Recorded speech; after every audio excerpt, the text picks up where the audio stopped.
আলহামদুলিল্লাহ ওয়া কাফা ওয়া সালামুন আলা ইবাদিহিল্লাযিনা ইসতাফা। আলহামদুলিল্লাহ, সমস্ত প্রশংসা আল্লাহ তাআলার জন্য, যে আল্লাহ তাআলা সুরদিয়ার শ্যামলতলা যুব সমাজের উদ্যোগে আয়োজিত আজ তাফসিরুল কোরআন মাহফিলের সুযোগ করে দিয়েছেন। এই জন্য আমরা সকলে সর্বপ্রথম আল্লাহ তাআলার দরবারে শুকরিয়া আদায় করি। আলহামদুলিল্লাহ। সুরদিয়ার শ্যামলতলা আজকে যেই বিশাল বড় জান্নাতের বাগান সাজানোর তৌফিক দান করেছেন, তাতে আজকে আপনারা বেজার না খুশি? বলেন, সবাই খুশি? আচ্ছা, এই যে জান্নাতের বাগান, এই মাহফিলের সামনে আমরা দেখলাম রাস্তা দিয়ে কত সুন্দর ঝিলিক বাতিগুলো জ্বলতেছে। কি গান? এটা তো দুনিয়ার, জান্নাতের সামনেও এরকম ঝিলিক বাতি আল্লাহ পাক লাগা রাখছে। গন সুবহানাল্লাহ। এটা কাদের জন্য?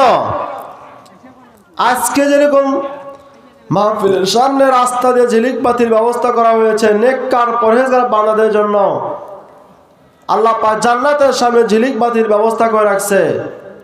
এটা ওই সমস্ত লোকদের জন্য যারা দুনিয়াতে জান্নাতের বাগানে জোরমিল মহব্বতের সাথে গ্রামবাসী, প্রতিবাসী, আত্মীয় স্বজন নিয়ে একসঙ্গে একই বৈঠকে বসিয়া কোরআন হাদিসের আলোচনা শুনেছে, তাদের জন্য। কোন সুবহানাল্লাহ।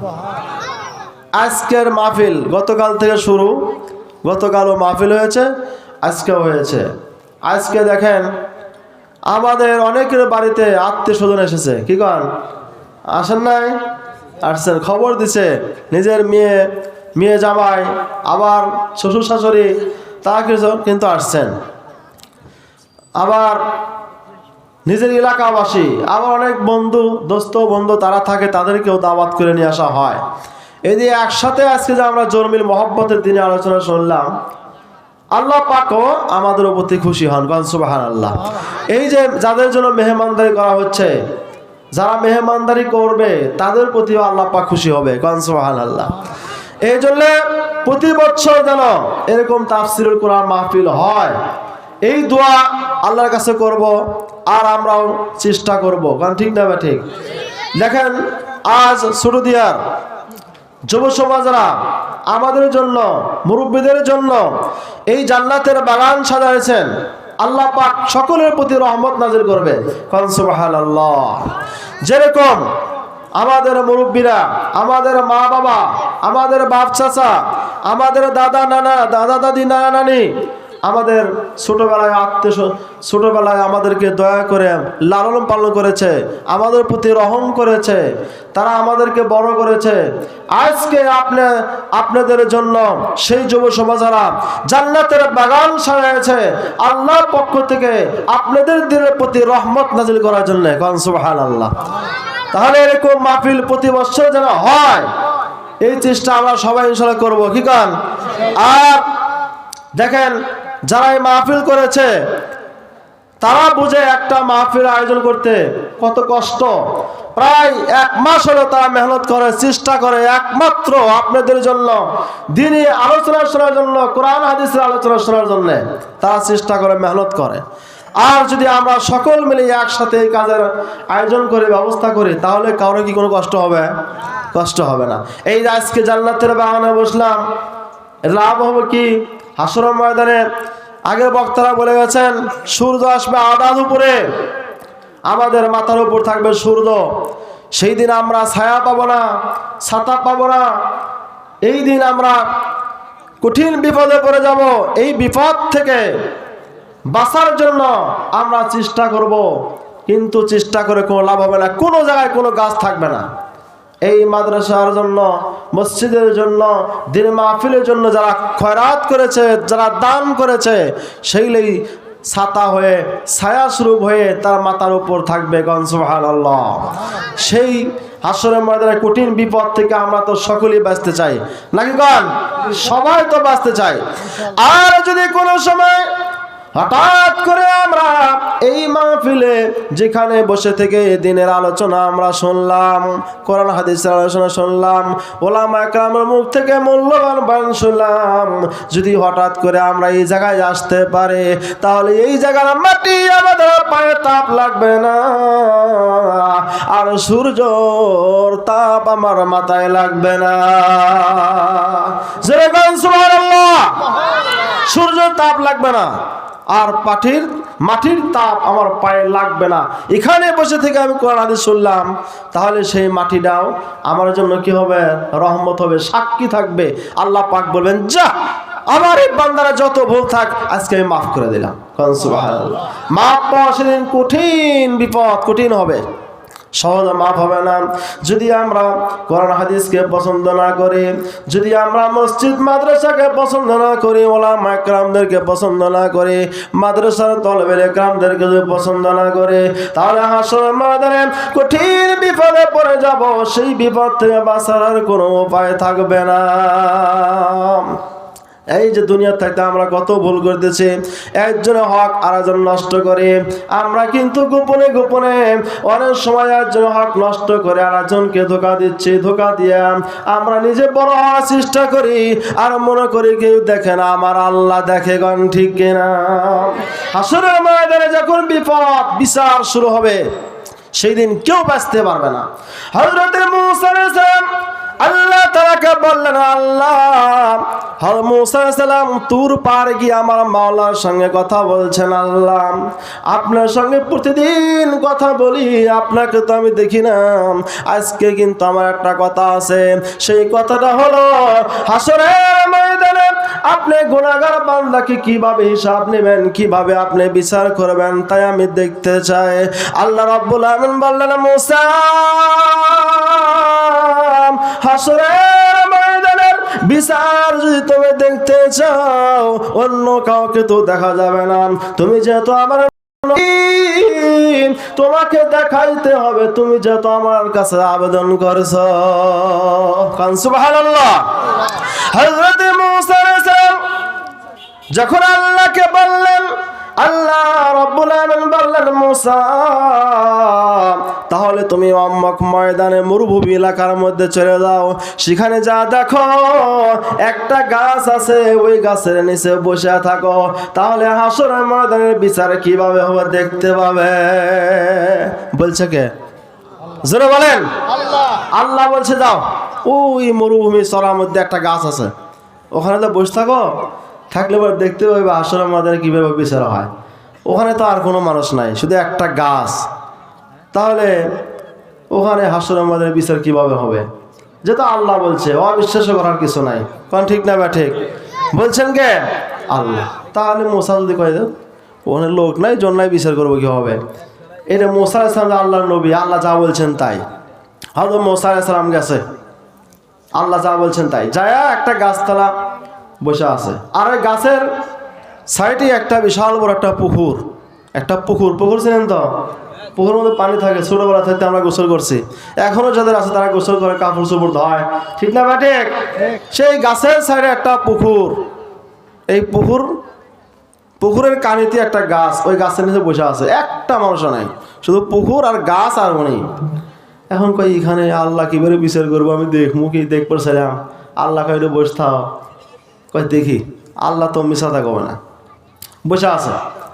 বসে থাকতে থাকতে একটা যুবক আসছে, একটা বিশাল বড় স্বর্ণের দলা হাতে করে নিয়ে আসছে। তাই রৌদ্রের ভিতরে আস্তে আস্তে তারা পানির পিপাসা লাগছে। এখন কুয়া নাই, ওই সময় তো টিউবওয়েল নাই, পানি খাইলে পুকুরের পানি, নদীর পানি, সাগরের পানি। তো একটা স্বর্ণের দলা নিয়ে সেই পুকুরের কাছে গেছে, স্বর্ণের দলাটা এক সাইডে রাখছে। ওখানে মূসা নবী বসে আছে, দেখে নাই, এক সাইডে বসে আছে। স্বর্ণের দলাটা এক সাইডে রেখে ওই পুকুরের থেকে পানি খাইছে। পানি খায়া ওই স্বর্ণের দলাটা নিতে আর মনে নাই, থুয়ে চলে গেছে। যাওয়ার পর আচ্ছা আর একটা যুবক, সে যেরকম যুবক ছিল তার মতে আবার আর একটা যুবক আছে। আয়সা দেখা যায় বিশাল বড় একটা স্বর্ণের দলা। এখন আপনারা জোরে বলেন থুয়ে যাবে না নিয়ে যাবে? জোরে বলেন। আপনারা কি করবেন? আচ্ছা, ওটা কিন্তু আপনার, তাহলে নেবেন কেন? আর যে দেখছে ওই কিন্তু নিয়ে যাবে, ফিরে যাবে না কেউ, কারণ লোভ সবার আছে, কারণ ঠিক না ব্যাটে? লোভ কিন্তু সবারই আছে। এই জন্যে ওই লোকটা নিয়ে গেছে। নিয়ে যাওয়ার পর যেই লোকটা, যেই যুবক স্বর্ণের দলাটা রেখে গেছে, যাওয়ার পর অনেক দূর যাওয়ার পর তারা যখন মনে হয়ে গেল আমার হাতে তো একটা স্বর্ণের দলা ছিল, আমি তো পানি খাইতে গিয়া সেখানে তো রেখে আসছি, মনে যখন হলো ওখান থেকে ব্যাক করলো, পুকুরের দিকে আসলো। আসার পর দেখে পুকুরের ভিতরে একটা অন্ধ পানির পিপাসা লেগেছে, সেও ওই পুকুরে ঘাটে গেছে পানি খাওয়ার জন্য। অন্ধ মানুষ তো চোখে দেখে না, আবার অনেক অন্ধ আছে কিন্তু কানেও শোনে না, কান ঠিক কিনা? এই অন্ধ যখন পানি খেতে গেছে, পানি খাওয়ার পর যখন সেখান থেকে উঠে আসতেছে, এইবার যেই যুবকের স্বর্ণ যে রেখে গেছে সেই কিন্তু চলে আসছে। আসার পর দেখে সেখানে কোনো মানুষ নাই, একটা মানুষও নাই, শুধু এই অন্ধটা পুকুরের ভিতর থেকে উঠে আসতেছে। এই যুবক মনে করেছে এই স্বর্ণের দলাটা একমাত্র অন্ধ নিয়েছে, মনে করাটা স্বাভাবিক, ঠিক না ব্যাটে? এখন দেখো তো কেউ নাই, এই অন্ধই নিছে। অন্ধ কয়, অন্ধ তুমি আমার স্বর্ণের মুদ্রা নিয়েছ? কয় না, আমি তো নেই নাই। সত্য কথা বলছে না মিথ্যা কথা বলছে? কয় তুই লোকায় রাখছো, সত্যি কথা ক, না করে তা বেরিয়ে মেরে ফেলতাম। ওই কয় না আমি নেই নাই। তখন মারছে বাড়ি, গাছের ডাল একটা ভাঙ্গা মারছে, দাঁড়াত পেরন। অন্ধ কয় মানুষকে আমি তো নেই নাই, তুই ছাড়া তো কেউ নেয় নাই, এখন তো তুই আসো, তো এখানে কে আছে? আচ্ছা কেউ আছে কি বলেন? কেউ তো নাই, তাই ওতে নিছে। আচ্ছা অন্ধ স্বর্ণ না ইট না পাথর জানে, রাখলেও 5 মণ স্বর্ণ রাখলেও কোনো অন্ধ নেবে না, কারণ ঠিক না বা ঠিক? কারণ ওই চোখে দেখে না। তো আর একটা বাড়ি মারছে, কয় আমি নেই নাই। যখন বলছে আমি নেই নাই, আবার বারে মারছে, আবার পিটল দিছে, বলতেছে আমি নেই নাই। যতবার পিটল মারে ততবার বলে আমি নেই নাই, বারবার কিন্তু অস্বীকার করতেছে, কিন্তু মানে না, শোনে না। এখন আপনারা বলেন এই যুবক, স্বর্ণার যুবক যে অন্ধকে মারতেছে, এটা অন্যায় ভাবে মারে না হক পথে মারে? ওর মারাটা ঠিক হচ্ছে? বলেন, আর মারা তো ঠিক হচ্ছে না। ওই কিন্তু ঠিক কথা বলতেছে, বিশ্বাসও করে না। এখন কয় এই শোন, এখানে তো কেউ নাই, একমাত্র তুই নিছো, তা আমার স্বর্ণ দিয়ে আমি নিয়ে যাই। কয় ভাই তুই আমার কথা বিশ্বাসই করস না, আমি তো নেই নাই, তাকে বলতেছি। এবার উঠে গেছে রাগ করে, যেই ডালটা ভেঙেছিল ওই ডাল দিয়ে ওই যে পিটন শুরু করছে, আর সারে না, পিটিতে পিটিতে পিটিতে মেরেই ফেল দিছে। কন্যা হজে ফেললে এই অন্যায় ভাবে মারলো, কি কন? মারাটা কি ঠিক হয়েছে? ঠিক হয় নাই। মানুষের অন্যায় ভাবে হত্যা করলো, তার কোনো দোষ নাই। একটা অন্ধ মানুষকে একটা যুবক মারলো, সে স্বর্ণ নেয় নাই, মারছে কি জন্য? সন্দেহ করে। এখন মুসা আলাইহিস সালাম গাছের উতের থেকে বলতেছে, আল্লাহ তুমি এটা কি করলাম? স্বর্ণ নিয়ে গেল কে আর মারলো কাকে? তুমি আল্লাহ আমাকে দেখতে বলেছ, আমি তো কোনো কথা বলতে পারি না, আমি দেখার জন্য এখানে বসেছিলাম। আমি যে বলবো যে এই অন্ধ ব্যক্তি তোমার স্বর্ণ নেয় নাই, আমি তো এটা বলতেও পারি না, ধমকও দিতে পারি না। আল্লাহ তুমি যদি আমায় না বলতে, আর আমিও যদি তোমাকে না বলে আসতাম, তাহলে আমি মারতে দিতাম না। আল্লাহ তুমি কেন এই অন্ধ ব্যক্তিকে মারিয়া ফালাইলা? একটা বান্দার মাধ্যমে, সে তো অন্যায় করে নাই, সে একজন নিরীহ মানুষ, অন্ধ মানুষ, সে মানুষের বাড়ি বাড়ি রাস্তায় ঘোরা ঘুরা যখন যা পায় তাই খায়, এরকম একটা ব্যক্তিকে মারলো কেন? আল্লাহ রাব্বুল আলামিন বলেন, মুসা তুমি তো জানো না, তুমি চুপ করে থাকো। চুপ করে আছে, এখন সহ্য হয় না। মুসা আলাইহিস সালাম কিন্তু আল্লাহ তাআলার নবী। মুসা আলাইহিস সালাম আল্লাহর নবী। সমস্ত নবীদের দয়া ছিল আল্লাহর দয়া, নবীদের দয়া। আর একটা দয়া হলো মা বাবার দয়া। কোন সুবহানাল্লাহ। ঠিক না বা ঠিক? কার কার দয়া আছে? আল্লাহর দয়া আছে, নবীদের দয়া আছে, মা বাবার দয়া আছে। আল্লাহ তাআলা মুসা আলাইহিস সালামকে বললেন, মুসা আলাইহিস সালাম যখন চিন্তিত হলেন, তিনি অবাক হয়ে গেলেন, এটা কি আশ্চর্য ঘটনা হয়ে গেল? এইভাবে কিভাবে একটা মানুষকে পিঠে মারতে পারে? এইভাবে তো কিয়ামত পর্যন্ত চলবে।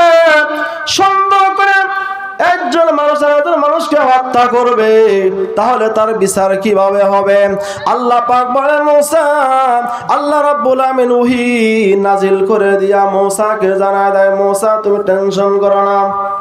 ও মুসা তুমি টেনশন করো না, তুমি তো জানো না গায়েবের খবর কেউ জানে না একমাত্র আল্লাহ ছাড়া। গায়েবের খবর কে জানে? আল্লাহ জানেন। ওর ভিতরে কি আছে না আছে আল্লাহ তাআলা কেউ জানতে পারে না। আল্লাহ রাব্বুল আমিন বলেন, মুসা যে স্বর্ণের মুদ্রা নিয়ে যেই যুবকটা পুকুরের মধ্যে পানি খাওয়ার জন্য গিয়েছিল, ওই স্বর্ণটা ওর না, ওই স্বর্ণটা হলো যেই যুবকটা নিয়ে গেছে স্বর্ণের মুদ্রাটা, যেই স্বর্ণের দানা ছিল, এই স্বর্ণের দানা যেই যুবকটা নিয়ে আসছে ওখান থেকে উঠায়া তার বাবার ছিল, তার বাবার থেকে আত্মসাৎ করে ওই যুবক সোনার দানা নিয়ে গেছিল। যার আমি তাকে দিয়ে দিলাম রে মুসা।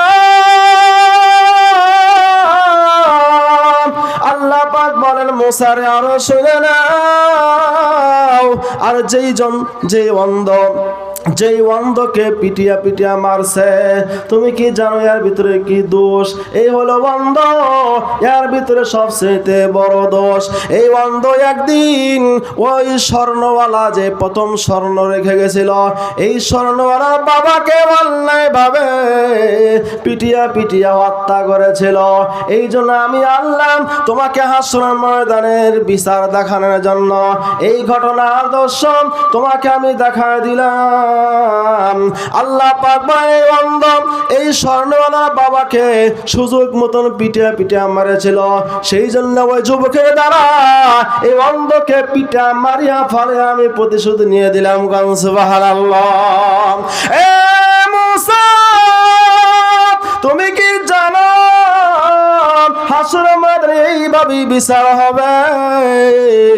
যে যার জিনিস নেবে তাকে সেই জিনিসটা আল্লাহ পাক তার হাতে হাতে পৌঁছায় দিবে। সুবহানাল্লাহ। আল্লাহর হাতে কি ফাঁকি দেওয়া যাবে?